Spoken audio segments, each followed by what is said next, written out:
What's good, YouTube? It's your boy Mike here, and we back again with another reaction video. Today, we're going to be reacting to some of the realistic Pokemon biology. Now, if you guys don't know, which you guys probably don't know because I never talked about this, but I am a huge fan of Pokemon. Really big, huge fan of Pokemon. I remember back when I was like maybe 4, 5 years old.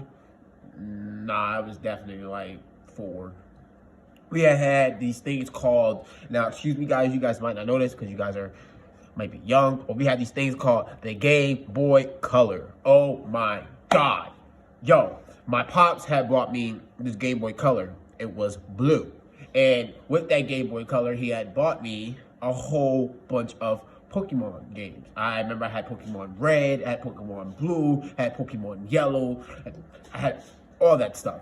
And I played the hell out of it until, sadly, I was in New York, which we lived in at the time, and I left my whole fucking bag. I had like this little pouch almost full of Pokemon games. I left the whole pouch on a city bus, MTA bus, and that was the end of my Pokemon phase until the DS came out and I had got Pokemon Pearl, and that's restarted my life into Pokemon. I still play Pokemon to this day, guys. I really do. I love Pokemon. So, seeing this video, I thought, yo, wonder what they're gonna look like. So I'm excited. I hope you guys are excited. Let's do this. Oh wait, real quick before we get into the video, guys, stay tuned because tomorrow I do have an announcement. Now, if you're a subscriber to my channel, you might have an idea of what I'm gonna be announcing because it's not the first, it's not the second, it's not the third. You feel me? But if you're not subscribed to my channel, if you're just stopping by, please, guys, subscribe to the channel, especially for tomorrow's video for my announcement, guys, because y'all already know what we finna do. So stay tuned for that, guys. And I want to apologize for my last reaction video that I put out. I understand the audio is kind of sucky. I understand that, guys. I'm sorry. Thank you guys for bearing with me. Thank you guys for watching the video. I appreciate it. I'm going to try my best to get this audio right today. I'm watching this on my television, my big-ass television. So that's how I'm recording this. I understand it's probably not the proper way to do it, but until I get the equipment that I need to get, this is what we're finna do. I love doing YouTube, and I'm not gonna stop, so just bear with me, guys. Please, thank you. But until then, let's get into the video. Wondered what Pokemon might look like as realistic creatures? By their very nature, Pokemon are highly stylized, so reimagining them as more biologically feasible. Yo, I love reptiles, guys. I really do. I had like a whole bunch of bearded dragons and leopard geckos. That's another reason why my love for Pokemon is I just love animals. Yo, that Charizard looks sick. And is so talented, he was hired to assist with the designs. Did you guys see the Pokemon Detective Pikachu movie? I thought that was really cool. Support him in this video's description. His art imagines what kind of biology a more scientifically grounded version of a Pokemon might have, often with fascinating results. So guys, let me know if you guys watch Pokemon. Let me know what's your favorite Pokemon, please. Mine would have to be Gengar and Infernape. Those are my 2 favorite Pokemon. Before we get started, a quick disclaimer. Yo, that Blastoise looks fucking insane, bro. But not an attempt to somehow improve the stylized designs of the original games. They're just meant to be interesting alternate takes. Also, when Palmer calls these designs realistic, he means that's the Aerodactyl. Oh my God! But many are, of course, still more 5'11" you'd likely find in nature, and in some cases still possess their elemental abilities because it's more exciting that way. He incorporates real science and biology when he can, but the main goal of this project is just to have fun. With that said, let's get started and dive into the incredible world of realistic Pokemon. We'll begin our journey through the natural world of Pokemon in the Kanto region and examine realistic versions of the style. I think that's where we all started. Beginning with Venusaur and its pre-evolutions, you can see how different. Bro, that thing looks sick. Detail. Here, Palmer has modeled. Yo, look at the Bulbasaur. Look at the Ivysaur. Oh my God, that thing looks sick. Yo. Reptile Gutasaurus, an organism that wasn't actually that far off in size from the Venusaur.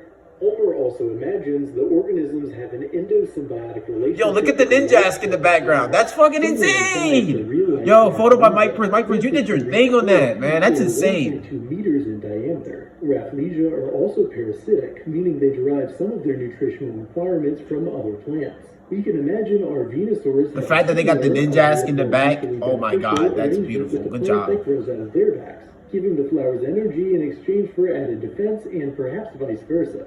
Plant-animal cooperation isn't completely unheard of in nature, like hummingbirds pollinating flowers or moss growing on the fur of sloths. Sloths, say in that one. Admittedly, this Venusaur line is taking this to a new level, but it's more fun to imagine a life form with a giant symbiotic plant on its back than without one. Charizard and its pre-evolutions are up next, and have been reimagined. Yo, Charizard, yo, man, iconic. New complexities of scale patterns, look at this beast. Of muscle to help ground these I don't know, I'm not really feeling it. I'm not really feeling it. The Charmander, the Charmeleon, I'm not really feeling it. Of many different types of real-world reptiles, some of which look like they could be from another world if you stare at them long enough. The claws on the forelimbs in particular. Yo, if this thing was real, I think a lot of people would be dead. A lot of people would. Yo, if Pokemon were real in general, I think a lot of people would be dead.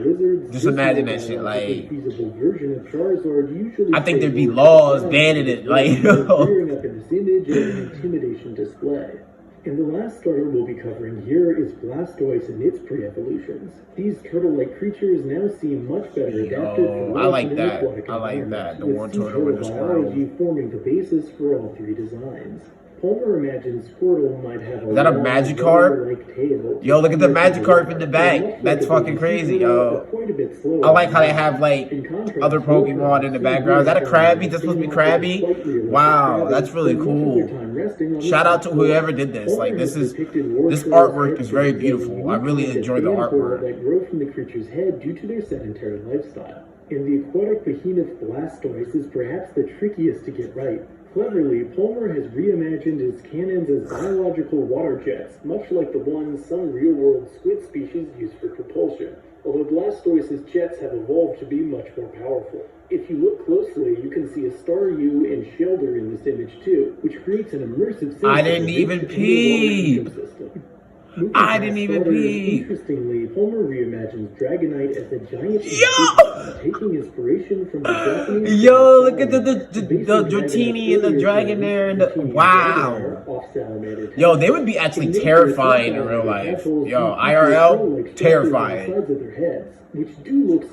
That's kind of cute though. That's really kind of cute. In the real world, these body parts are actually the salamander's external gills.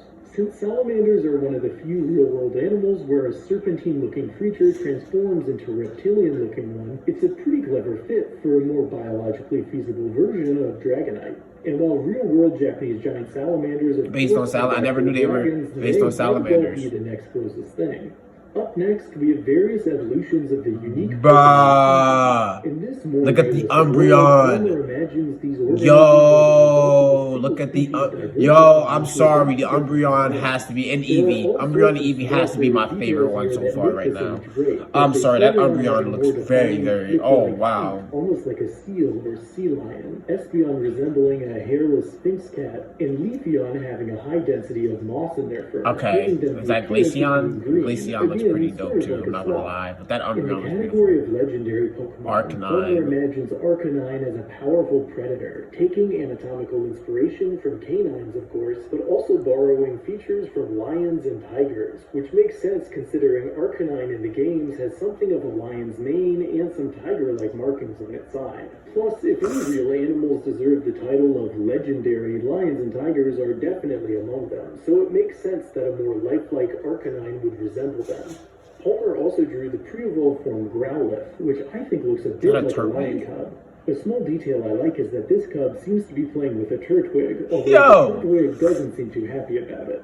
For the Pokemon Nidoking, Palmer took inspiration from various sources, adding the leathery armor and central horn of a rhino, while also borrowing the claws and spines of a porcupine for the rest of the anatomy. The result is a truly unique-looking creature, and near this Pokemon's tail, Palmer snuck in a realistic interpretation. I'm sorry, guys. I'm looking over and watching my two kittens play around. In the realm They're of flying climbing. types, Palmer has converted Honchkrow into a much more biologically feasible-looking That would creature, scare the an hell out of impressive me. feat, considering how stylized Honchkrow are in That the would game. really that's Their beards have terrifying. been reimagined as part of their body they can puff up 2'11". similar to the displays That's of crazy. Sunbirds of Paradise. Big-ass Their bird. hats have also been reimagined as unique-looking bony plates, which are actually quite similar to the bony Cassowary. plates on the Yo, heads dangerous of bird right there, cassowaries. man. Plates Hell that these no. birds can use as Next. a deceptively powerful weapon. Another challenging Pokemon to make realistic is Garchomp, who happens to be one of my personal favorites. This version is an imposing I love carnivore. Garchomp. I Imagined do. with If you huge guys played Pokemon Pearl and Diamond, you guys know about some Cynthia's sharp, Garchomp. just Oh unreal. man, In this shit was fact, I a could imagine this problem. the sands Even of the an remakes, arid I'm pretty environment. sure it's a Definitely problem. one realistic I ain't Pokemon struggled, which might but be dangerous to encounter in I'm nature. sort of a Pokemon master, Another guys. dinosaur-like Pokemon, but with some intriguing insect-like influences, is Scyther. I don't really know how I feel about Scyther being reimagined as a The creature's dinosaur. forms in this version resemble those of a mantis, although this reinterpretation also has some pretty clear theropod influences as well. Its wings are depicted as a kind of back sail, almost like a thinner version of the sails on the backs of dinosaurs like Spinosaurus. A pretty inventive reimagining. Perhaps the trickiest Pokemon on this to imagine as a living organism is Gengar and its pre-evolutions. Instead of ghosts, this evolutionary line I don't know how I feel about this, reimagined guys. as cat-like organisms, which fits I mean, it their looks really theme. cool, Starting but with Ghastly, Palmer depicts this bizarre pre-evolution as a poisonous bat with a specialized helium bladder that allows it to float, almost like a living balloon. Strange? Sure, but you've got to get creative when imagining a ghost type as a wild animal. Moving on, haunters have been realized with translucent wings to give them that floating hand look, which is a creative way to ground the design biologically. And finally, Gengar is a heavier terrestrial creature, which Palmer imagines as an active carnivore. Zoroark has also been given the carnivore treatment, with its anatomy now much closer to a canine predator. That's and the actually stylized elements of the pretty original good. design toned Pretty good. down. In the skull and teeth region, Palmer's Zoroark somewhat resembles a hyena. And moving down to the ground, Is that a also Diglett? ready for the close-up is Diglett, conceptualized as a much more... that is exactly how I would imagine a Diglett looking in real Which is life. good, because Starna's moles are the best. Returning at last to legendary Pokemon, this awe-inspiring reimagining of Reshiram focuses on the avian qualities of the legendary to That's create really a good, more actually. taxonomically consistent design. An ancient and powerful being in the games, this portrayal likewise takes inspiration from the anatomy of extinct proto-birds and early avian dinosaurs, just scaled up to epic proportions. One extra world-building detail is that Palmer imagines the silver bangles on its neck were offerings from early humans who worshipped it like a deity. And as the finale of our journey through realistic Pokemon designs, we have Groudon, looking straight out of an epic myth when rendered. That's in actually really good, realistic too. detail. Huge and pulsing with some unknown bioluminescent display, this gargantuan creature stretches the limits of size for wildlife, taking anatomical clues from the largest of theropod dinosaurs. It's the sort of behemoth that would seem right at home stomping through a volcanic landscape. Of course, a creature of this size that a would have an Magmar? effect on its environment. Running from this titan's thundering steps is a Magmar, which in this interpretation resembles the curious shoe-billed stork, an animal that proves once and for all that nature can frankly be just as weird as Pokemon. The world of realistic Pokemon is vast and is yet to be fully explored, but we've reached the end for this particular video. There are extra designs on RJ Palmer's site and in his art book, so check the links below if you're interested. And I'll be back next week with... Oh, that's really sick. Yo, that's really sick. Look at the chart. Thanks for watching. If you enjoyed this entry, please lend your support, and like, subscribe, and hit the notification icon to stay up to date on all things curious. See you in the next video. Okay, well, that was that. That was actually really short. I didn't think it was going to be that short of a video. Wow. Guys, which one was your favorite? Like I said, mine definitely, after seeing all of them, it definitely has to be that Umbreon. That Umbreon was freaking fantastic. Oh my god. Even though Gengar is my favorite Pokemon, one of my favorite Pokemon, I didn't really like the fact that it went from being a ghost to whatever the hell that was. Like a little gremlin almost. But still beautiful, still massive, like, artwork that they've done. Good job on whoever created these artworks. I'm gonna look more into it. But that was part one. Let me know if you guys want to see a part two. I'm really messing with this. I'm sorry, guys. I can't get the Umbreon out of my head. That was very beautiful. But, guys, thank you guys for watching. I'm sorry it's so short. I didn't think it was going to be this short. But, oh, well. Stay tuned for more reaction videos, guys. Like I said, also, make sure you guys subscribe for tomorrow. We got a big, huge announcement coming tomorrow, December 1st. You feel me? But anyway, guys, I love you guys. Thank you guys so much. NEB gang, NEB family, stand up. And I'll see y'all in the next.